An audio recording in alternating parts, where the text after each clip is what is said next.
One of the more obscure and lesser known moves that the IRS allows that can actually make a lot of sense for some folks that are out there is what's known as a qualified HSA funding distribution. It's a move that's allowed once in a lifetime for individual taxpayers, but it's also something that you can take money from a pre-tax account, in which you've not paid any tax on to this point, and move it to an after-tax account, an HSA, without incurring any type of taxable hit. You can take a distribution which would have been taxable to otherwise not only not be taxable, but can grow tax-free over time, again, if used properly. But this is something that can also allow for folks that have IRAs to be a little bit more advantageous and, as always, take advantage of taxes. If you're not yet met, my name is Danny Cieniewicz. I'm a CFP professional from Hyperion Financial. If you haven't yet subscribed to the channel, be sure you do so. That way you don't miss updates when it comes to taxes in retirement, Social Security thoughts, as well as investing in retirement and just other things that are affecting retirees in general. That being said, what I think the most important thing to understand with the IRA to HSA distribution is it does take some legwork, and you need to make sure that you're doing things properly. Because while it can make a lot of sense for most folks, the rules around this can be a little bit nuanced. We'll cover some of these rules, but I think there are four main ones that you first want to understand to see if you'd even be eligible in the first place. The first one is that it's a once in a lifetime opportunity you can do. So you can't do this each and every single year. You get one shot at this. Once you complete it, though, there's still some other things that you want to make sure are available to you. So if you haven't yet done this and you're eligible to do this, it's something you can take advantage of. In the event that you do take advantage of it, you again get that one time, you're no longer eligible for it. It's also important to know that this is a tax neutral transfer. Typically, when you make a contribution to an HSA, it can lower your modified adjusted gross income. It's dollars that you don't have to necessarily report on your tax return. However, when you are going from an IRA, whether it be a Roth or a traditional IRA, to an HSA, and you're doing this type of distribution, this is something that is known as tax neutral. In other words, you cannot deduct this type of transfer that takes place on your taxes. Therefore, the actual funding of it itself is tax neutral. Now, the growth and the distribution can be tax-free if, again, used properly, but the actual transfer itself is considered tax neutral. The third thing you need to keep in mind is this needs to come from either a traditional or a Roth IRA. Now, there are a number of different types of IRAs that are out there, including simple IRAs, SEP IRAs, etc. But the rules specifically state that it needs to be coming from a Roth or a traditional IRA in order to do this. It cannot be coming from any other type of retirement account, SEP, simple IRA, 401k, etc. There's also the requirement that it needs to go from trustee to trustee. In other words, you cannot be taking possession of the funds and then reinvest it into an HSA. So you can't have it go from the IRA to a non-qualified account, such as your checking or savings account, and then you fund it to the HSA separately. That would not qualify. Instead, it needs to go from trustee to trustee. In other words, if my IRA is at Fidelity and my HSA is at Health Equity, I need to make sure that it's going from Fidelity directly to Health Equity without me taking possession of the funds in the meantime. So with those four characteristics out of the way, let's actually cover 5 more additional rules that you need to make sure that you're following. The first one is that you need to be eligible for an HSA plan. In other words, in order to be eligible for an HSA, you need to have a health plan, which is considered a high deductible health plan. Assuming it's a high deductible qualified health plan and you can have an HSA available to you, then you're able to actually fund this. If you are not eligible to have an HSA or have a high deductible health plan, the entire transaction itself will be failed.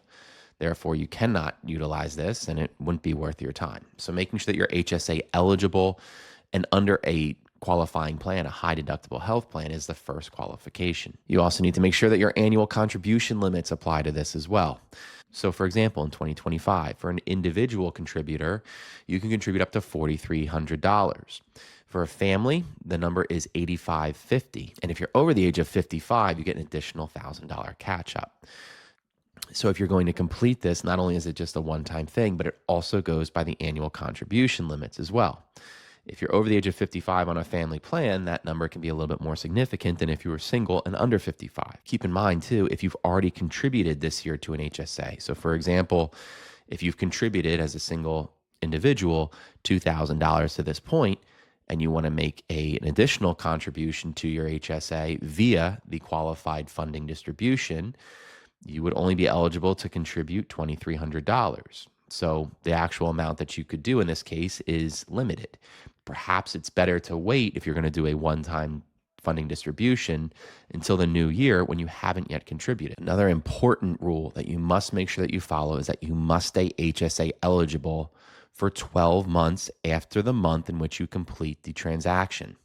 And again, this can trip people up sometimes. So making sure that you're eligible on this plan for a full 12 months after the month in which you complete the transaction. An example of this would be if you complete this on March 15th of 2025, you need to make sure that you stay on an HSA eligible high deductible health plan until March 31st of the following year.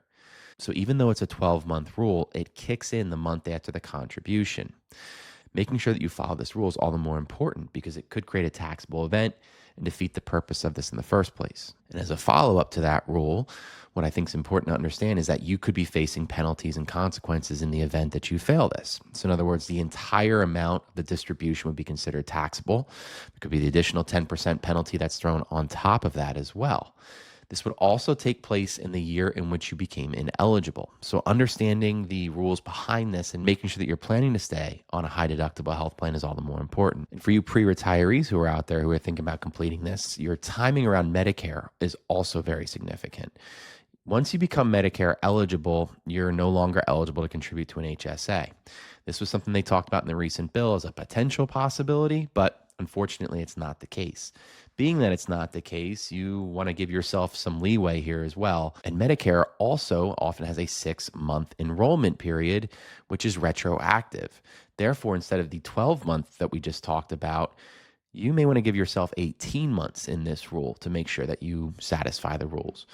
So understanding the HSA contribution and the rules behind it and the distribution funding, especially around Medicare planning for pre-retirees, can actually cause you more harm than good if you do it improperly. If done properly and you check all the boxes, this could be a tool worth considering. Speaking of a tool worth considering, you may be wondering, well, who does this make the most sense for? I think there are a few characteristics of folks that it does make a lot of sense for, and for some that may not make as much sense. Obviously, you need to make sure that you're covered under an HSA high deductible health plan in order to complete this in the first place. So for those folks, it obviously is the first step of seeing if it can make sense. But for early retirees who have medical costs, this could also be something worth considering. Assuming you're under that HSA eligible plan, it's a way for early retirees to be able to move money from a pre-tax IRA to an HSA, which can help essentially cover some of these medical expenses that you could be facing. If you're an individual or maybe perhaps married to somebody who is facing immediate bills, this could also provide some additional relief rather than facing cash flow issues. And if you're wondering, how am I going to pay for this bill? I don't have my HSA properly funded. I'm also in a situation where cash is a little bit tight this month.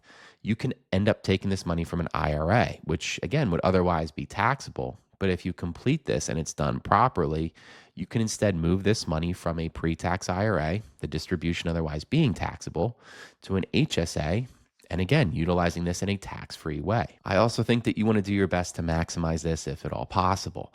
So if you're over the age of 55 or at least 55, you can complete this with an additional $1,000 distribution. So as we talked about in the beginning, if you have the 55 or older criteria in which you fall under, you're able to take an additional $1,000 as a catch-up contribution as well. It can also make sense for those that are in higher tax brackets. And the reason why this could potentially make sense is because each dollar that's taken from an IRA is taxed at your ordinary income rate. If you take out an additional $5,000 or $5,300, whatever that amount is that you're planning to transfer over, that could be taxed at the 22, the 24, the 32% rate, etc. It could be taxed at a higher rate. If instead you take that out and move that to an HSA and do so in a tax-free way, those dollars are tax-free.